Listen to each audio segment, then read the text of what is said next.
Hi everyone, Dr. Suneel, Dhand, medical doctor. Welcome to another video. Well, what's going on here? I'm in my car. It's still very cold here in my part of the country, in the United States. I do hope we will turn the corner soon and spring will be in the air. But I wanted to make this video because I've been thinking about something for the last couple of weeks. Those of you who follow me know how much I am behind RFK Jr. and his agenda to make America healthy again. He really wants to discuss and address issues which haven't been addressed for decades. And sadly, the disgraceful medical industrial complex really doesn't want to focus on these issues because they make money from more adults and children getting sick. Now, I have never met RFK Jr. personally before. I'm sure I will one day, but I have been in touch with several people who are closer to him, and I know how dedicated his entire team is to really making America healthy again. But there is one factor here which I don't believe RFK Jr. or indeed the people who are working around him realize will be a massive roadblock. And that is the fact, sadly, that the medical profession is completely broken. And I also think that large numbers of practicing doctors, maybe even the majority, their minds are completely broken as well. What do I mean by this?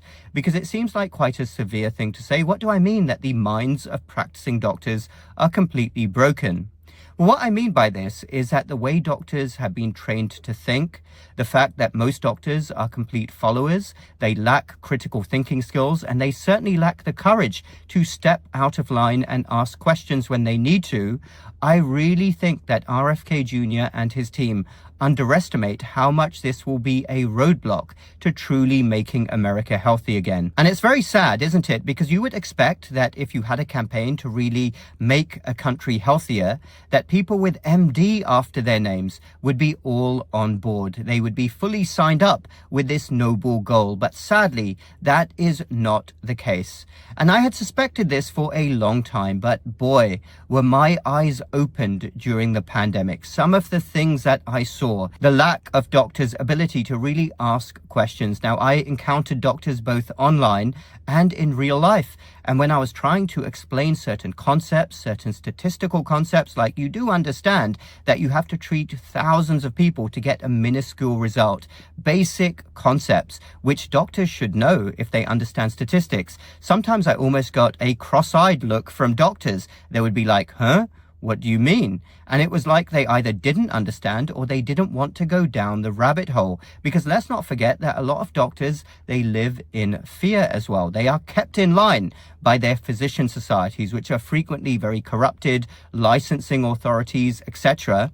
And either they don't want to ask questions when they may pop up in their head. But let's not forget as well that doctors, right from the beginning, right from medical school, they've been indoctrinated to memorize facts, to have critical thinking skills taken out of them. They must follow orders. They must follow protocols. They must follow guidelines. And this is why I believe the minds of so many practicing doctors are completely and utterly broken. They're not used to thinking outside the box, to asking questions, to stepping out of line. They simply haven't done that before, and they're not going to do that. It's a very sad situation, these robotic protocol followed doctors. Now, we have a phrase in England that somebody's head isn't screwed on right. And I really think this also applies to many doctors as well. When you dive into discussions, when you try to get them to think, it's baffling to me that they can't see the very obvious things that are in front of them and address those first and foremost. And let's not forget that for decades, doctors have been trained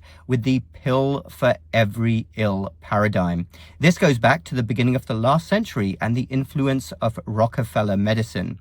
There is going to be a pill, or these days an injection, for everything out there, and doctors immediately jump to that. They see a problem, whether it's a physical health problem, a mental health problem, and oh, that means we have to prescribe a pill or an injection. But that is ludicrous, because nowadays frequently the problem has a lifestyle root cause, and you simply can't treat a lifestyle issue with a pill or an injection. You can mask over things for a little bit, you might be able to apply a band-aid, but you won't ever fix anything, which is why we have the catastrophe that we currently have, with so many diseases, soaring rates of diseases, and we keep prescribing more and more medicines, and the problem keeps getting worse. And this is what RFK and his team fundamentally want to address root cause issues. And once more, I will say, I believe that they underestimate how much the medical profession, people with MD after their name in the United States, and I think this applies to other countries, whatever qualification in another country, how much people who have gone to medical school, graduated as a doctor, they are going to stand in the way because their minds are completely and utterly broken. They simply don't understand the concept of critical thinking, taking a step back and focusing on real root cause solutions. They want to jump to a pharmacological solution, and that is the reason why we are in so much trouble, and we will continue to be in trouble.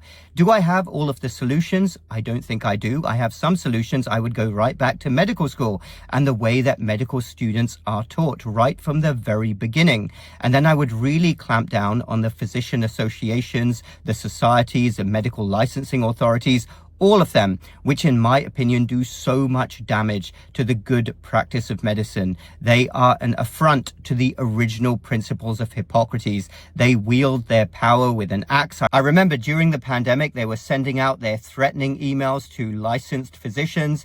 And I think this is why doctors are so scared, because the associations wield so much ironclad power over them. I mean, there may be other reasons why doctors are scared. They don't want to step out of line. They're hundreds of thousands of dollars in debt. They don't want to risk their career. They are pathetic excuses, in my opinion, for somebody who's a doctor and supposed to be living by the principles of Hippocrates. A doctor has a duty to really think things through, to not just accept whatever is told to them and ultimately do what's best for the patient. Anyway, I got interrupted there. I remember during the pandemic, medical licensing boards were sending out emails threatening doctors with sanctions who dared ask any questions about the strategies which were being implemented, especially the shots. I remember receiving that email. Of course, I immediately deleted it. I wasn't going to listen to that nonsense. I had confidence behind what I was saying.